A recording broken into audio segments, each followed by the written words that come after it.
बिस्मिल्लाहिर्रहमानिर्रहीम। मुर्दे कैसे तस्दीक करते हैं कि वो मर चुके हैं? शुरू में मुर्दा शख्स को ये एहसास नहीं होता कि वो मर गया है। वो खुद को मौत का ख्वाब देखता हुआ महसूस करता है। वो खुद को रोता, नहाता, गिरा लगाता और कब्र पर उतरता हुआ देखता है। वो हमेशा ख्वाब देखने का तास रखता है। जब वो ज़मीन पर ढेर हो जाता है, फिर वो चीखता है, लेकिन कोई उसकी चीख नहीं सुनता।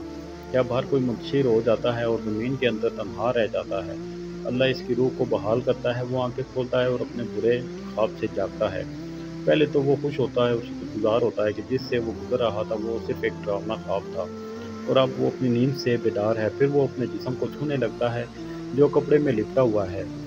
खुद से हैरत से सवाल करता है, मेरी कमीज कहाँ है, कहाँ हूँ, ये जगह कहाँ है, हर तरफ अंधेरा ही अंधेरा क्यों है, मैं यहाँ क्या कर रहा हूँ। फिर इसे एहसास होने लगता है कि वो ज़ेर ज़मीन है और जो कुछ मैं महसूस कर रहा हूँ वो ख्वाब नहीं है।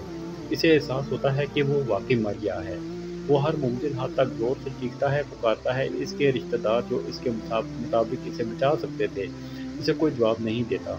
वो फिर अल्लाह को याद करता है कि इस वक़्त अल्लाह ही वाहिद उम्मीद है। वो इसके लिए रोता है और इससे माफ़ी माँगते हुए इससे इल्तिजा करता है।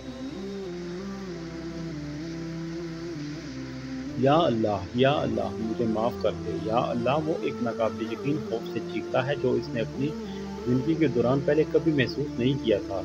अगर वो एक अच्छा इंसान है तो मुस्कुराते हुए चेहरे वाले दो फरिश्ते इसे तसल्ली देने के लिए बैठ जाएंगे, फिर इसकी बेहतरीन खिदमत करेंगे। अगर वो बुरा शख्स है तो दो फरिश्ते इसके खौफ को बढ़ा देंगे और इसके बदसूरत कामों के मुताबिक इसे अजियत देंगे। ऐ अल्लाह, मेरे और मेरे माँ-बाप और मेरे ख़ानदान और दोस्तों के गुनाह माफ़ फ़रमा और हमें ईमान पर मौत नसीब फ़रमा। आमीन सुम आमीन।